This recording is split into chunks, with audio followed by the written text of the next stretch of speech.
ಯಾರು ಯಾವ power politics ನಡೀತಾ ಇಲ್ಲ, ಯಾವ ಶೇರಿಂಗು ಇಲ್ಲ, ಕೇರಿಂಗು ಇಲ್ಲ. Only caring of the interest of the state, only caring about the interest of the Karnataka state. ನಮ್ಮ ರಾಜ್ಯ ಉದ್ಧಾರ ಆಗಬೇಕು.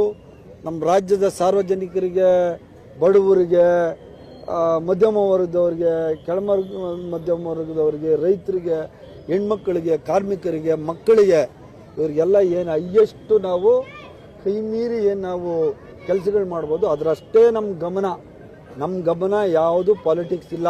ಮುಖ್ಯಮಂತ್ರಿಗಳು, ಉಪಮುಖ್ಯಮಂತ್ರಿಗಳು ಇಬ್ಬರೂ ಒಟ್ಟಿಗೆ ಸೇರಿ ಈ ರಾಜ್ಯವನ್ನು ಪ್ರಗತಿಯತ್ತ ತಗೊಂಡು ಹೋಗ್ಲಿಕ್ಕೆ ಸತತವಾಗಿ ಪ್ರಯತ್ನ ಪಡ್ತಾ ಇದ್ದಾರೆ. ನಾವು ಇಡೀ ಮಂತ್ರಿಮಂಡಲ, ಇಡೀ ನಮ್ಮ ಶಾಸಕರಾದಿಯಾಗಿ ಎಲ್ಲರೂ ನಾವು ರಾಜ್ಯವನ್ನ ಪ್ರಗತಿಯತ್ತ ತಗೊಂಡು ಹೋಗ್ಲಿಕ್ಕೆ ಅಷ್ಟೇ, ಅದಕ್ಕೆ ಹೋಗ್ಲಿಕ್ಕೇನೆ ನಮ್ಮದು ಪ್ರಿಯಾರಿಟಿ ಅಷ್ಟೇ.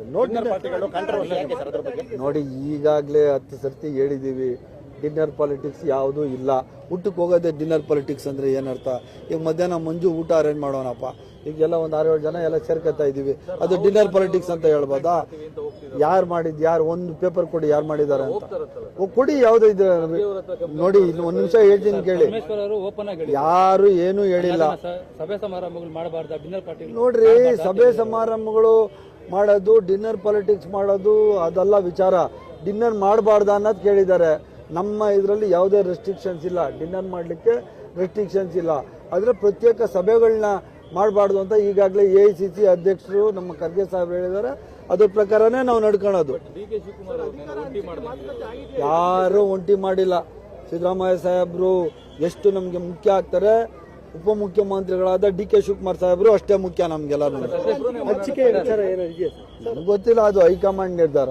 ಅದು ಹೈಕಮಾಂಡ್ ನಿರ್ಧಾರ ಮಾಡಬೇಕು, ಯಾರಿಗೆ ಏನು ಕೊಡಬೇಕು, ಯಾರಿಗೆ ಕೊಡಬಾರ್ದು ಅನ್ನೋದು ಹೈಕಮಾಂಡ್ ನಿರ್ಧಾರ. ಹೈಕಮಾಂಡ್ ಏನು ತೀರ್ಮಾನ ತಕ್ಕತ್ತದೆ ಅದಕ್ಕೆ ನಮ್ಮ ಮುಖ್ಯಮಂತ್ರಿಗಳು, ಉಪಮುಖ್ಯಮಂತ್ರಿಗಳು, ನಾವೆಲ್ಲ ಮಂತ್ರಿಗಳು, ಶಾಸಕರು ಅದಕ್ಕೆ ಬದ್ಧರಾಗಿರ್ತೀವಿ. ಇಲ್ಲ, ಅದು ಗೊತ್ತಿಲ್ಲ. ಎರಡೂ ಚೇಂಜ್ ಇಲ್ಲ ನನ್ನ ಪ್ರಕಾರ. ನನ್ನ ವೈಯಕ್ತಿಕ ಅಭಿಪ್ರಾಯ ಎರಡೂ ಚೇಂಜ್ ಇಲ್ಲ. ಏನಾದ್ರು ಚೇಂಜ್ ಮಾಡಬೇಕು ಅಂದ್ರೆ ಹೈಕಮಾಂಡ್ ನಿರ್ಧಾರ. ಏನಕ್ಕೆ ಗೊತ್ತಿಲ್ಲಪ್ಪ. 4 ಜನ ಯಾಕೆ 6 ಜನ ಆಗಲಿ, ಅದ್ರಲ್ಲಿ ತಪ್ಪೇನಿಲ್ಲ. ನೋಡ್ರಿ, ನಮ್ಮದು ಆಂತರಿಕ ಪ್ರಜಾಪ್ರಭುತ್ವ ಇರುವಂತ ಪಕ್ಷ ಕಾಂಗ್ರೆಸ್ ಪಕ್ಷ. 4 ಜನ ಜೊತೆಯಲ್ಲಿ ಇನ್ನೂ 2 MLCಗಳಿದ್ದಾರೆ. 6 ಜನ ನಮ್ಮ ಪಕ್ಷದವರು ಕೋಲಾರದಲ್ಲಿದ್ದಾರೆ. ಯಾರಾದ್ರೂ ನಮಗೆ ಅತಿ ಸಂತೋಷವಾದ ವಿಚಾರ.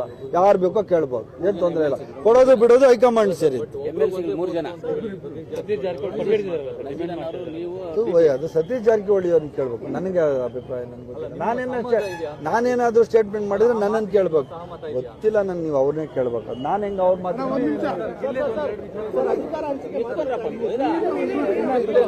ಡೆವಲಪ್ಮೆಂಟ್ ಬಗ್ಗೆ ಏನೇ ಕೇಳ್ರಿ.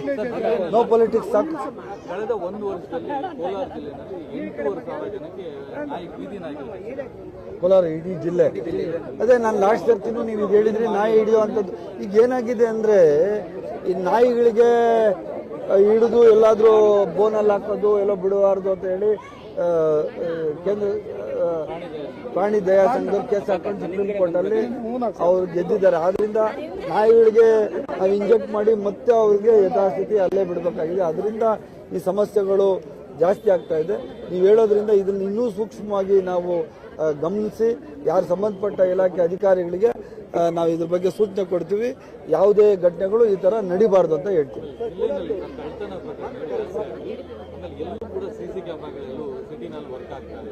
ಸಿಸಿ ಕ್ಯಾಮ್ರಾಗಳು ಮಂಜು, ಸಿಸಿ ಕ್ಯಾಮ್ರಾಗಳ ಬಗ್ಗೆ ಏನಾಯ್ತು ಹೇಳಿದ್ದೀನಿ ನಾನು. ಸಿಸಿ ಕ್ಯಾಮ್ರಾಗಳು ನಮ್ಮ MLAಗಳು MLCಗಳು ಫಂಡ್ ಅಲ್ಲಿ ಹಾಕ್ಬೇಕು ಅಂತ ಹೇಳಿದ್ರೆ ಪ್ರಾಜೆಕ್ಟ್ ರಿಪೋರ್ಟ್ ಮಾಡ್ತಾ ಇದ್ದಾರೆ. ಮಾಡಿದ ತಕ್ಷಣ ಮಾಡ್ತೀವಿ, ಎಲ್ಲಾ ಕಡೆ ಮಾಡ್ತೀವಿ. ಇಡೀ ಕೋಲಾರ ಜಿಲ್ಲೆಯಲ್ಲಿ MLA MLC ಫಂಡ್ ಇದ್ದ ಮತ್ತೆ ನಗರಗಳಿಗೆ, ಪುರಸಭೆಗಳಿಗೆ, ನಗರಸಭೆಗಳಿಗೆ ಏನು ಹಣ ಕೊಡ್ತೀವಿ, ಆ ಹಣದಲ್ಲೂ ಸಹ ಒಂದಿಷ್ಟು ಇದನ್ನ ರೇಷಿಯೋ ಎತ್ತಿಟ್ಟು ಅದಕ್ಕೆ ವಿಡಿಯೋ ಕ್ಯಾಮ್ರಾಗಳು ಇಡೀ ಜಿಲ್ಲೆಯಲ್ಲಿ ಹಾಕುವಂತ ಕೆಲಸ ಮಾಡ್ತೀವಿ. ಈಗ 1 ವರ್ಷದ 7 ತಿಂಗಳಾಯ್ತು. 1 ವರ್ಷ 7 ತಿಂಗಳಾಯ್ತು ನಾನು ಮಂತ್ರಿಯಾಗಿ. 1 ವರ್ಷದ 7 ತಿಂಗಳಲ್ಲಿ ನೀವು ಪ್ರತಿ ಸರ್ತಿ ಇದೇ ಕ್ವಶನ್ ಕೇಳಿದ್ರಿ. ನನಗೇನು ನೀವೆಲ್ಲ ನನಗೆ ಒಂಥರ ಬ್ರದರ್ಸ್ ಇದ್ದಂಗೆ. ಪ್ರತಿ ಸರಿ ನಾನು ಬಂದಾಗೂ ಜಿಲ್ಲೆ ಬರ್ತಾ ಇಲ್ಲ ಅಂತೀರಿ. ಈಗ ನಾನು ಬಂದಿರೋಷ್ಟು ನೀವು ಲೆಕ್ಕ ಇಟ್ಕೊಳ್ಳಿ. ಕಳೆದ ಸರ್ಕಾರದಲ್ಲಿ ಎಷ್ಟು ಜನ ಬಂದಿದ್ದಾರೋ, ಎಷ್ಟು ಸತಿ ಬಂದಿದ್ದಾರೋ ಮಂತ್ರಿಗಳು, ಅದ್ರ ಲೆಕ್ಕ ಹಾಕೊಳ್ಳಿ. 1:3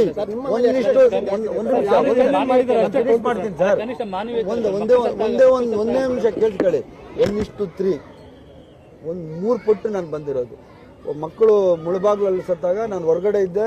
ನಾನೇನೆ DC-ಗೆ ಹೇಳಿ, ನಾನೇನೆ ಸರ್ಕಾರದಲ್ಲಿ ಇದು ಮಾಡಿ ಅವ್ರಿಗೆ ಫೋರ್ಸ್ ಮಾಡಿ, ಮುಖ್ಯಮಂತ್ರಿಗಳು ಪಾಪ ಹೇಳಿದ ತಕ್ಷಣ ಒಪ್ಕೊಂಡು, ನಮ್ಮ ಮಂಜುನಾಥ್ ಹೋಗಿದ್ರು, DC ಹೋಗಿದ್ರು, ಎಲ್ಲ ಹೋಗಿದ್ರು, CE ಹೋಗಿದ್ರು. ನಾನು ಹೈಯೆಸ್ಟ್ ಫಂಡ್ ಕೊಡಿಸಿದ್ದು ನಾನೇನೆ, ಹಣ ಕೊಟ್ಟವರಿಗೆ. ನಾನು ಇಲ್ಲ, ಊರಲ್ಲಿಲ್ಲ, ತಾವು ದಯವಿಟ್ಟು ಆ ಜಾಗಕ್ಕೆ ಹೋಗ್ಬೇಕು. ಮತ್ತೆ ಅಲ್ಲಿ ಎಲ್ಲಿ ಕಾರವಾರಲ್ಲಿ ಎಲ್ಲ ತಿರ್ಕೊಂಡ್ರಲ್ಲ ಮಕ್ಕಳು, ಅಲ್ಲಿ ಮುರುಡೇಶ್ವರದಲ್ಲಿ ಅಲ್ಲಿ SP ಮಾತಾಡಿ, ಅಲ್ಲಿ DC ಮಾತಾಡಿ, ಅತಿ ಶೀಘ್ರವಾಗಿ ಇಲ್ಲಿ SP ಇದ್ರಲ್ಲ ನಾರಾಯಣ, ಅವರೇ ಇದ್ದಾರೆ ಅಲ್ಲಿ, ಅವ್ರ ಜೊತೆ ಸತತವಾಗಿ ಸಂಪರ್ಕ ಇಟ್ಕೊಂಡು ಆ ಮಕ್ಕಳು ಪಾಪ ತೀರ್ಕೊಂಡ ಸಂದರ್ಭದಲ್ಲಿ ಅತಿ ವೇಗವಾಗಿ ಅವ್ರನ್ನ ನೀರಿಂದ ತೆಗೆಯುವಂತ ಕೆಲಸ ಆಗಲಿ, ಕಳಿಸುವಂತ ಕೆಲಸ ಆಗಲಿ ಮಾಡಿದ್ವಿ. ಏನಾದ್ರು ಮೇಜರ್ ಆದಾಗ ಬರಲಿಲ್ಲ ಅಂತ ನಾನು ಇರ್ಲಿಲ್ಲ, ನಾನು ಅದೇ ಹೇಳ್ತಾ ಇದ್ದೀನಿ. ನಾನು ಫೋನು, ನಾನು ಸಂಪರ್ಕದಲ್ಲಿದ್ದೆ, ಫೋನ್ ಸಂಪರ್ಕದಲ್ಲಿದ್ದು ನಾನು ಏನು ನನ್ನ ಕರ್ತವ್ಯ ಏನಿದೆ ಆ ಕರ್ತವ್ಯವನ್ನು ನಾನು ಮಾಡಿದ್ದೀನಿ. ಈಗ ರಿಂಗ್ ರೋಡ್ ಹೇಳ್ತೀನಿ, ರಿಂಗ್ ರೋಡ್ಗೆ ಸೆಂಟ್ರಲ್ ಗೌರ್ಮೆಂಟ್ ಫಂಡ್ ಕೊಟ್ಟಿದ್ದಾರೆ, ಕ್ಯಾನ್ಸಲ್ ಮಾಡ್ಬಿಟ್ರು ದುಡ್ಡು. ಅದರಿಂದ ಒಂದು ನಿಮಿಷ, ಅದಕ್ಕೆ ಈಗ ಕೊಡ್ತೀನಿ ಅಂತಾನೆ ಹೇಳ್ತಾರೆ. ಈಗ ಬಜೆಟ್ ಅಲ್ಲಿ ಹಾಕ್ತೀನಿ, ಕೊಟ್ಟಿದ್ದ ದುಡ್ಡು ಇಮಿಡಿಯೇಟ್ 100 ಕೋಟಿ ತೆಗೆದುಬಿಟ್ರೆ ಏನ್ ಮಾಡೋದು? ನಾನು ಸೆಂಟ್ರಲ್ ಗೌರ್ಮೆಂಟ್ ಕೊಟ್ಟಿದ್ದ ಪ್ರಾಜೆಕ್ಟ್ ತೆಗೆದುಬಿಟ್ರು. ಅದಕ್ಕೆ ಈ ಸರಿ ಬಜೆಟ್ ಅಲ್ಲಿ ಹಾಕ್ತೀವಿ. ಈಗ ಮೆಡಿಕಲ್ ಕಾಲೇಜು ಎಲ್ಲ ಬಜೆಟ್ ಅಲ್ಲಿ ಸೇರಿಸಬೇಕು ಅಂತ ಮಾನ್ಯ ಮುಖ್ಯಮಂತ್ರಿಗಳ ಹತ್ರ ನಾವು ಇಡೀ ಕೋಲಾರದ ಎಲ್ಲ ಶಾಸಕರುಗಳು ಪಕ್ಷಾತೀತವಾಗಿ ಹೋಗಿ ನಾವು, ನನ್ನ ಉಸ್ತುವಾರಿ ಮಂತ್ರಿ ಒಳಗೊಂಡಂತೆ ಎಲ್ಲರೂ ನಾವು ಮುಖ್ಯಮಂತ್ರಿಗಳ ಹತ್ರ ನಮ್ಮ ಬೇಡಿಕೆಯನ್ನು ನಾವು ಸಲ್ಲಿಸ್ತೇವೆ.